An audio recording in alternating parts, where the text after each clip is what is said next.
UGC net की परीक्षा को लेकर मचे बवाल के बीच सरकार ने एंटी पेपर लीक कानून 2024 लागू कर दिया। इस साल फरवरी में ये कानून पारित हुआ था। सरकार ने कानून की अधिसूचना जारी कर दी है। नए कानून में परीक्षा में गड़बड़ी के दोषियों को 3 से 10 साल की सजा और 1 करोड़ रुपए तक के जुर्माने का प्रावधान है।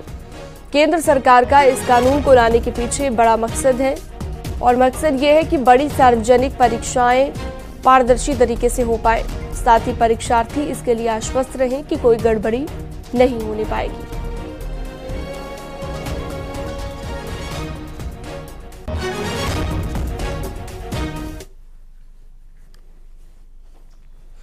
पेपर लीक के बढ़ते मामलों के बीच उत्तर प्रदेश से बहुत बड़ी खबर आई सामने, जहां पर मुख्यमंत्री योगी आदित्यनाथ ने ऐसी घटनाओं की रोकथाम के लिए फुल प्रूफ प्लान रेडी कर लिया है। योगी अब उस रणनीति पर काम कर रहे हैं जिससे बच्चों के भविष्य से खिलवाड़ करना तो दूर, सोचना भी मुमकिन नहीं होगा।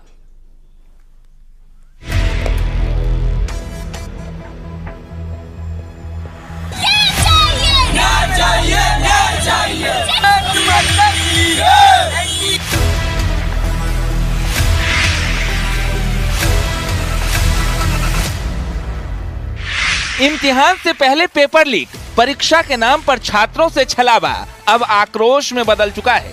देश के कोने कोने में प्रदर्शन हो रहे हैं। अथक परिश्रम की अनदेखी पर गुस्सा भड़क चुका है और सवाल सिस्टम से पूछे जा रहे हैं, आखिर कब तक बच्चों के भविष्य के साथ खिलवाड़ होता रहेगा? कब तक परीक्षा में धांधली होती रहेगी? एक तरफ छात्रों का गुस्सा है तो दूसरी तरफ उत्तर प्रदेश की सरकार को बच्चों के भविष्य की चिंता है। यूपी में पेपर लीक जैसी घटनाओं पर पूरी तरह शिकंजा कसने के लिए योगी सरकार ने बड़ा फैसला ले लिया है। योगी सरकार ने यूपी में प्रतियोगी परीक्षाओं के लिए नई नीति तैयार की है। योगी के मास्टर प्लान की बात करें तो एक परीक्षा की जिम्मेदारी 4 एजेंसियों के पास होगी। परीक्षार्थियों को होम टाउन के बाहर पेपर देना होगा। आयोग और बोर्ड में ही OMR शीट की स्कैनिंग होगी। ज्यादा आवेदक होने पर 2 चरणों में परीक्षा होगी। PCS परीक्षा एक ही पाली में हो सकती है।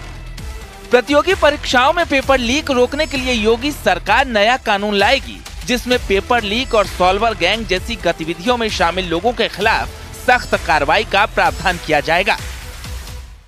पेपर लीक रोकने के लिए योगी सरकार कड़ा कानून लेकर आ रही है। ये नई नीति तैयार हो चुकी है और उस नीति में सीधे तौर पर यह प्रावधान है कि अगर कोई नकल करता पकड़ा गया या पेपर लीक होता रहा तो उसमें जो लोग दोषी होंगे उनको कड़ी सजा का प्रावधान है। इसके अलावा ये पेपर लीक रोकने के लिए जो राजकीय विद्यालय और जो प्रतिष्ठित संस्थान है जहां CCTV फुटेज वगैरह सब मौजूद रहेंगे, परीक्षाओं के ऐसी जगह पर ही परीक्षाएं कराई जाएंगी। 4 लाख से ज्यादा परीक्षार्थी जिस परीक्षा में बैठेंगे उसमें 2 पालियों में परीक्षाएं कराई जाएंगी। इस नीति में सीधे तौर पर इस तरह का प्रावधान किया गया है।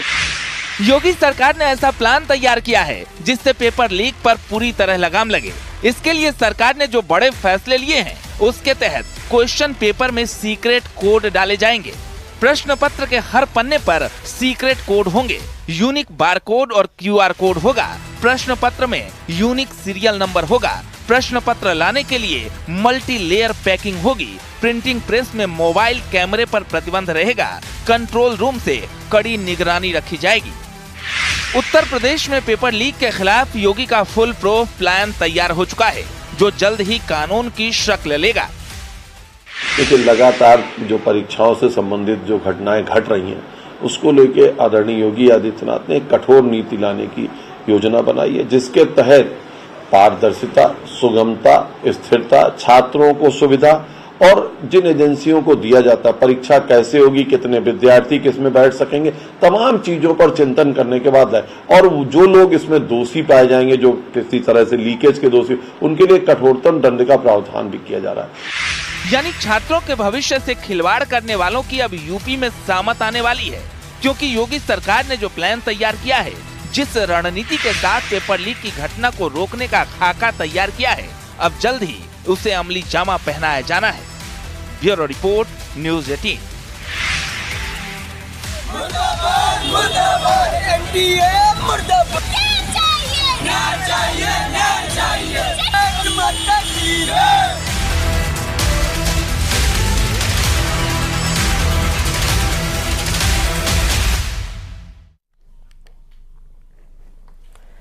और हापुड़ से बड़ी खबर है। दिल्ली लखनऊ हाईवे पर हादसा हुआ है। 2 कारों की जोरदार भिड़ंत हुई है, जिसमें हादसे में एक युवक की मौके पर ही मौत हो गई है। एक महिला सहित 5 लोग घायल हुए हैं। थाना बाबूगढ़ के NH9 की यह घटना है जो हम आपको बता रहे हैं।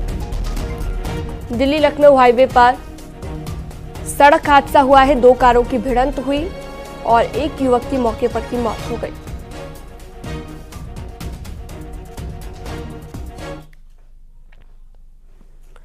लोकसभा स्पीकर पद पर चुनाव होना करीब करीब तय हो गया है। सूत्रों के हवाले से खबर यह है कि स्पीकर पद पर विपक्ष प्रत्याशी उतारेगा। डिप्टी स्पीकर पर सरकार के रुख से विपक्ष नाराज है। प्रोटेम स्पीकर पर भी विपक्ष ने नाराजगी जताई है।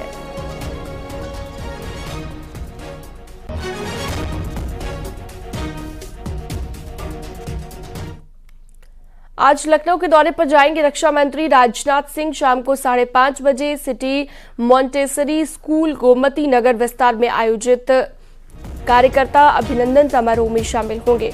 कार्यक्रम के बाद दिल्ली के लिए रवाना हो जाएंगे राजनाथ सिंह। तो लखनऊ का दौरा है, कार्यकर्ता अभिनंदन समारोह में शामिल होंगे।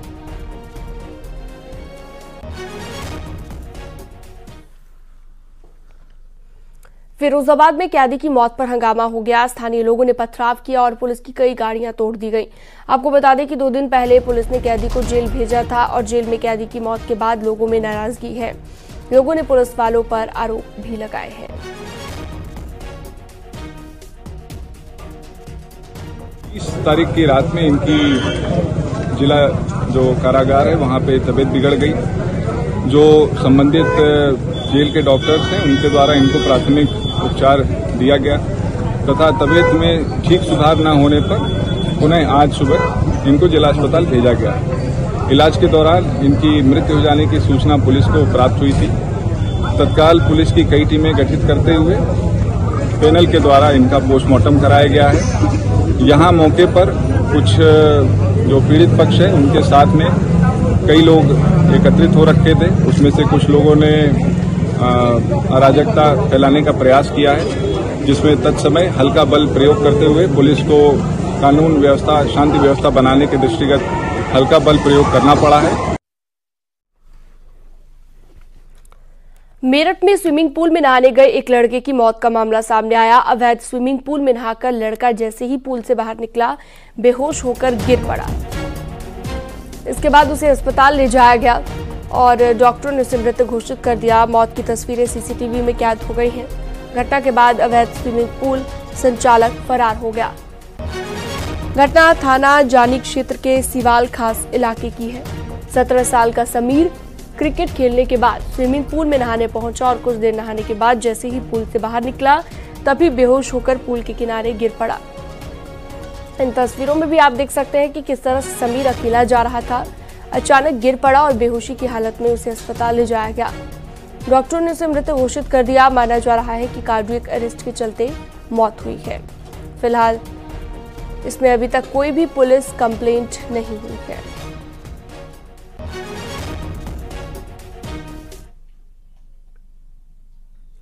और उन्नाव में तेज रफ्तार का कहर देखने को मिला। 2 बाइकों की आमने सामने टक्कर हो गई। एक बाइक पर 3 लड़के सवार थे। टक्कर लगने से सड़क पर गिर गए। तीनों एक ट्रक की चपेट में आ गए और तीनों की ही मौत हो गई। हादसा आसीवन थाना क्षेत्र के मियागंज CHC के सामने हुआ है।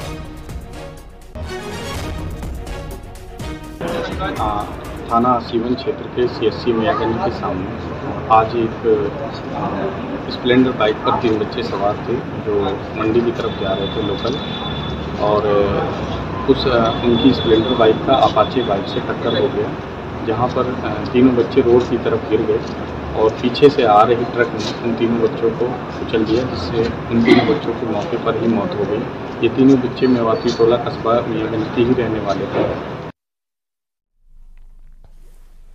जौनपुर पुलिस ने हत्या के 2 आरोपियों को गिरफ्तार किया है। आरोपियों के पास से एक पिस्टल और जिंदा कारतूस बरामद हुआ। हत्या के पीछे प्रॉपर्टी विवाद की रंजिश बताई जा रही है। मामला सराय ख्वाजा थाना इलाके के पाल्हा मऊ गांव का है। 13 जून को घर पर सोते हुए बुजुर्ग चंद्रभूषण तिवारी की गोली मारकर हत्या कर दी गई थी। इस प्रकरण में तत्काल अभियोग पंजीकृत करते हुए पुलिस अधीक्षक जनपद जौनपुर के द्वारा इस घटना के अनावरण के लिए और अभियुक्तों की गिरफ्तारी के लिए कई टीमों का गठन किया गया था और टीमें लगातार इसमें काम कर रही थी और इस घटना का सफल अनावरण करते हुए इस घटना को कारित करने वाले अभियुक्त आकाश विश्वकर्मा निवासी पालामू और सौरभ जायसवाल निवासी बिंडमगंज जनपद सोनभद्र को गिरफ्तार कर लिया गया है। चित्रकूट में एक महिला की संदिग्ध हालत में मौत हो गई। महिला का शव फांसी के फंदे से लटकता हुआ मिला। महिला के परिजनों ने ससुराल वालों पर हत्या का आरोप लगाया और हंगामा किया। पुलिस ने महिला के पति और ससुर को पकड़ लिया है। मामला शिवरामपुर चौकी क्षेत्र के कस्बे का है।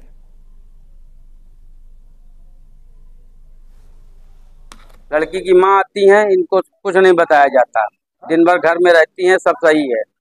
इसके बाद ये घर जाती हैं, पहुंच ही नहीं पाती, बिसंडा भी नहीं पहुंच पाती। तुरंत खबर पहुंचती है, खत्म हो गई। हाँ, वहाँ का माहौल कुछ नहीं, बिल्कुल साइलेंट था। अचानक फोन आता है, वही ज्यादा से ज्यादा घंटे ही 1.5 घंटे बाद। गाजियाबाद के मोदी नगर में 13 साल की नाबालिग रेप पीड़िता ने घर के अंदर ही फांसी का फंदा लगाकर जान दे दी। आरोप यह है कि 25 साल के आरोपी ने नाबालिग छात्रा को होटल में ले जाकर 17 जून को रेप की घटना को अंजाम दिया था। पुलिस ने छात्रा के पिता की तहरीर के आधार पर केस दर्ज कर आरोपी को गिरफ्तार कर लिया है। सीसीटीवी फुटेज के आधार पर जांच जारी है। होटल के कागजों में भी गड़बड़ी मिली है। मोदी नगर पुलिस ने होटल मालिक को भी गिरफ्तार कर लिया है। घटना के बाद बच्ची का परिवार जहां पर मातम पसरा हुआ है।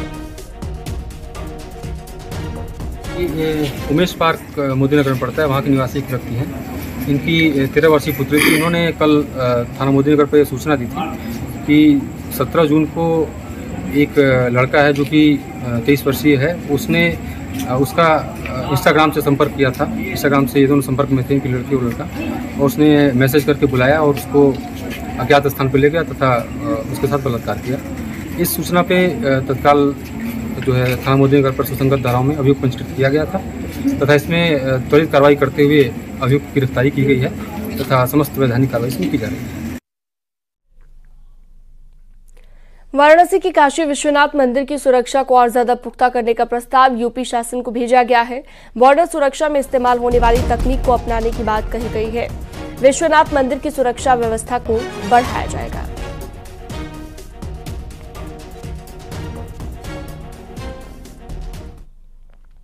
अयोध्या में हनुमानगढ़ी के महंत राजूदास की डीएम के साथ झड़प हो गई, जिसके बाद डीएम ने उनकी सुरक्षा हटा ली। राजूदास ने इस मामले में प्रतिक्रिया देते हुए इसे अपनी हत्या की साजिश बताया है।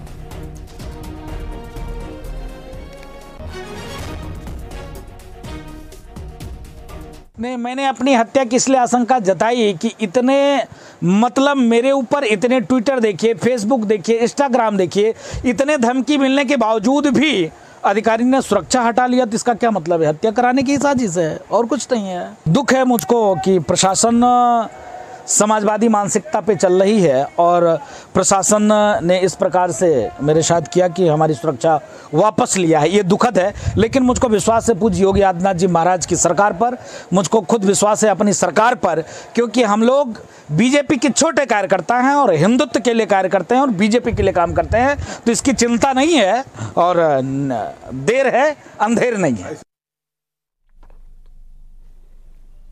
संभल में होटल में कमरे में युवक युवती के शव मिले हैं। युवक का शव फांसी के फंदे से लटकता मिला है, जबकि युवती का शव मिलने के बाद बताया जा रहा है कि जहर से मौत हुई है। घटना संभल कोतवाली क्षेत्र में हसनपुर रोड पर मौजूद होटल की है। लड़का और लड़की होटल में रुके हुए थे। होटल कर्मचारी ने जंगल से झांका